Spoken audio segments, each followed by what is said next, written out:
this week on Wrestle Talk News. Yeah. Was it a smacktastic? Was it smacktacular? Was it smackerific? No, it was smackluster. Smackluster.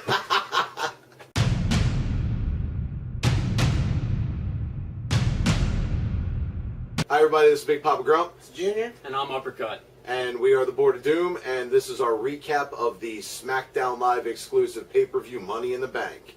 Starting with the pre-show match, we had the Hype Bros versus the Colognes, and I was calling for a Zack Ryder heel turn the entire time. That never happened, much like my Becky Lynch heel turn. And Hype Bros won, is what was. Yeah, that's it. There's nothing else to that match. Wasn't anything special. Really wasn't. Next up, we had the Women's Money in the Bank ladder match between the 5 premier SmackDown Live women's division. Not much to really look forward to there. You could kind of tell who was going to win it, but you kind of couldn't at the same time. It was something different, and every woman except for Tamina had a chance. The ending just was something different. James Ellsworth climbs the ladder, takes a briefcase, drops it down to Carmella. She wins the match somehow.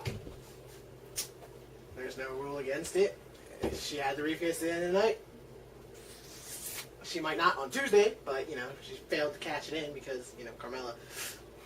I do kind of like the idea of a controversial ending, and the Ellsworth bit with him toss it out, it was something new. Twitter kind of exploded with, the whole, oh great, the first women's Money in the Bank match and a man had to win it. But I wasn't a fan of the ending per se, only because it kind of felt like a bit of a letdown. But at the same time, I think the right woman won the match because, your Money in the Bank, Junior and I kind of hit on it in the preview.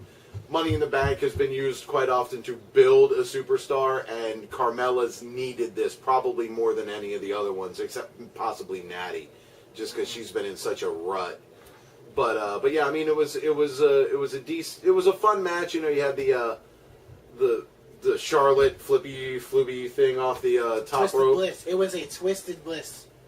Off the top rope, so great. She stole someone's move and improved it.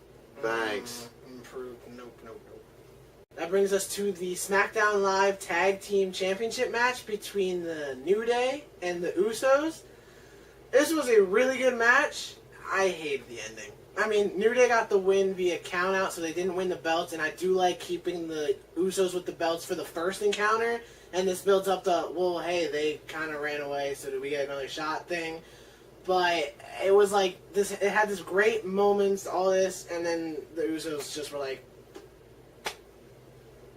It was a different twist, I would say. It's something nobody really expected with the ending to that.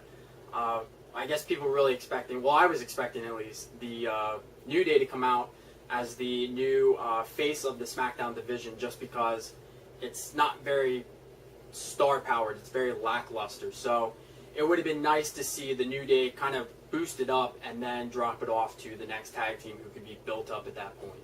I was thinking the Usos would win by DQ or something. I figured they would keep the belts, and that way, again, building towards SummerSlam more than likely, where the New Day takes the belts off of them, and it's a little bit more exciting because they finally get them, probably in like a cage or something. But because I think they're really going to build on that whole Usos running away thing. So, but decent match. I didn't like the ending because it was another one of those kind of endings. Like, it had been a low blow or they started beating them up with chairs or something. It would have been one of those Usos send a message, kind of things. But this one, they just were like, peace, see ya. top guys out. Yeah. So that brings us to the SmackDown Live Women's Championship match between Naomi and Lana. We were saying before that hopefully Lana was going to show something, and all this time that she's been away and all that, and then she that she was building to something. Then she comes out on SmackDown and hits one really good move, but you still don't know if she could do anything. And the match was sluggish. It was kind of sloppy at times, as was kind of to be expected. But I was impressed by Lana's first real match. the only other time we saw her was at WrestleMania, and she did like one move and tagged out. She kicked somebody. Yeah. So, she definitely is something that they could build upon. I really think they need to get rid of this, start downplaying that whole dancer gimmick, and just kind of make her, just Lana. Yeah, just evil and ruthless and all that, kind of like she was when she was managing Rusev. I really think what made the match, though, was Carmella coming out, the music hitting. You really thought Lana had a chance to really, take her down. She was really getting ready to, I don't know what she's calling it, the pumped-up spine buster that she was really getting going. Yeah, set out spine buster. Yeah, and Carmella just coming out and just the facial expression on her face of just disbelief that somebody's coming out to possibly cash in on her. Yeah, she stumbled around, then she pinned her, and Naomi kicked out one. It was really cool. I do like how Carmella was like, well, maybe I should cash in because of the controversy, but I don't think Carmella looked at Twitter, so I don't know if she knew Daniel Bryan tweeted about that, or she probably would have cashed in. But no, we will call that the Ravaging Spinebuster. Ravaging Spinebuster. Sounds like a good idea. That works out. Next up after that, we had the WWE World Heavyweight Championship match between Jinder Mahal and St. Louis's own Randy Orton. The biggest pop I've ever heard for Randy Orton coming to the ring. Ever! Even before that, the legends that they had sitting out on ringside front row, right by the timekeeper's belt area. And, it was nice to see that out there for Father's Day, and for that to play a role in the match. Randy Orton and Jinder Mahal going back and forth at it, but it seemed like Jinder Mahal really had an upper edge main event status to him, as if he could carry the match. And an RKO coming out of nowhere, a 1-2, and it stops right there. The Singh brothers coming out to protect Jinder Mahal and to keep him in the match. They ultimately get ejected, and they go over to attack Cowboy Bob Orton, and Randy Orton comes out and just goes ballistic on them. Ultimately, just destroyed the match for him. It was Backlash 2.0, except this time instead of accidentally trying to kill the Singh brother, he tried to kill the Singh brother. That was the only difference. It was the exact same match, different spots, but ending exact same. It was a solid match. For the championship match, I want a really good to excellent match, and I don't really think it's one of those things where the problem is Jinder Mahal. I mean, he's still getting better, but as a heel with his kind of talent, his kind of moveset, it works for him. I just have trouble getting excited for Randy Orton matches, but watching him go sick house on the Singh brothers this time was fun. I gotta admit that. So, but yeah, it was the exact same ending as was to Backlash. So, the exact same. Yeah, pretty much. No, there was no difference. He beat them up and then got Jinder bumped, whatever that's called. Up next was the match of the night. This was like an NXT 2012, 2013 revamp. No, it sucked. It was the Ascension versus Fashion Police. Fashion Police deserve better. They rolled up, the Ascension jobbers. That's it. The build-up to the match during the show was better than the match. And first of all, the Ascension deserved better as well. But knowing that they're never going to get better, then you... yeah, it was... but the Miami Vice parody was funny. They buried them with the face paint. Yeah. I just hope ultimately this does not bury the Breezango tag team. I hope it keeps them relevant to SmackDown Live and to actually give them a chance actually going for those tag team titles once again. I kind of like the idea that they're not in the main event right now, but WWE has enough faith in them to give them something to do. So, because they're killing it. I mean, we've mentioned it before, going all the way back to the Southpaw wrestling stuff. They were some of the best stuff on there.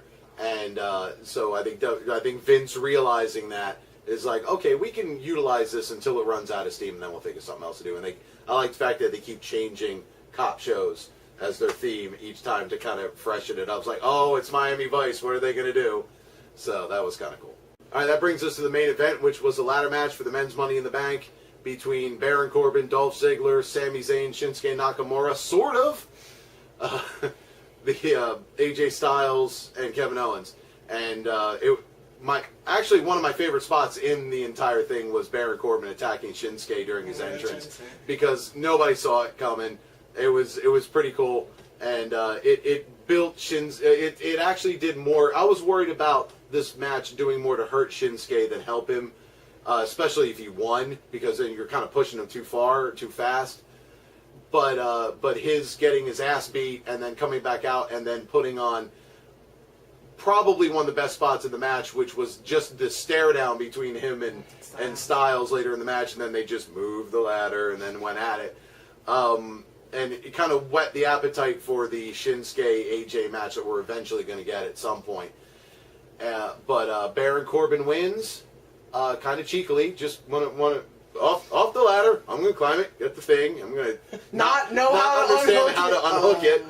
And they really should rehearse that part. But we pretty much the entire board called Baron Corbin, and well, most of us. And and I think the right person walked away with it, because having a heel and again star making thing, and he can drag this out with the cash in, and he's just it's Baron Corbin, so there's the stuff is endless. Would have liked to have seen more stuff from Kevin Owens. He seemed to get the short end of the stick in this match. Fine, he has the belt, so yeah, he kind of didn't need to do anything with him. I'm just talking spot wise. I think Baron Corbin's played too much. Like the 2K games, because he was just trying to pull it, because it's just pull it, it comes off. He was waiting for the hold icon to come, and he's then, just like, then down on the right thumbstick.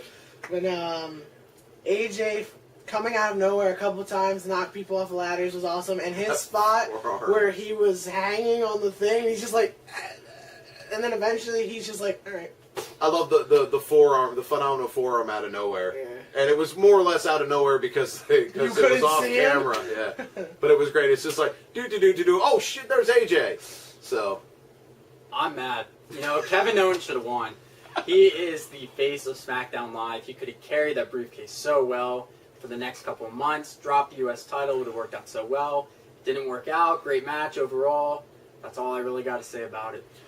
As someone who thinks that Kevin Owens should win every match, including ones he's not in, and the idea of him being the face of America, the United States champion, and Money in the Bank winner, all on the 4th of July SmackDown, when he inevitably probably goes nose to nose to Cena again. Oh God, I hope not. But it's one of those moments that it's just fantasy booking at that point. But I thought the ladder match almost saved the pay-per-view. I mean, I'd still give it overall kind of like at least a thumbs even to thumbs down if I was going to go there. But that last match was it was fun. It was exciting. I thoroughly enjoyed at least the last match. All right, so to update the standings, Wife of Doom, back-to-back wins and a perfect board. That's her second. She's now tied with me overall for perfect boards. With myself, CJ Truth, and Golden Boy coming in with 5 points apiece. Junior and Uppercut with 4. Big Shez with 3, and Little Doom Doom only got 1 right. She got the New Day right. That was it. So the overall standings, which obviously this will all be in text later, but Wife of Doom still winning. So she not only is in the lead, but she also has the Money in the Bank for the board, where she can subtract 2 points from the leader. And she voted no for it. And she's the one person who voted against it, and she won it. So myself and CJ Truth are tied for second with 18. Uppercut and Golden Boy tied for third with 17. Big Shez with 16. Junior with 13. And Little Doom Doom with 9. That's my lucky number. Yeah. So there's your updated standings. It's time for a perfect board at Great Balls of Fire. You know, that's like the one pay-per-view I don't want to have a perfect board at. It's like, because then it'll live on. All right, that was our recap for the Money in the Bank pay-per-view. I've been Big Papa Grump. I've been Junior. And I'm Uppercut. And we'll catch you later. Top presenter out.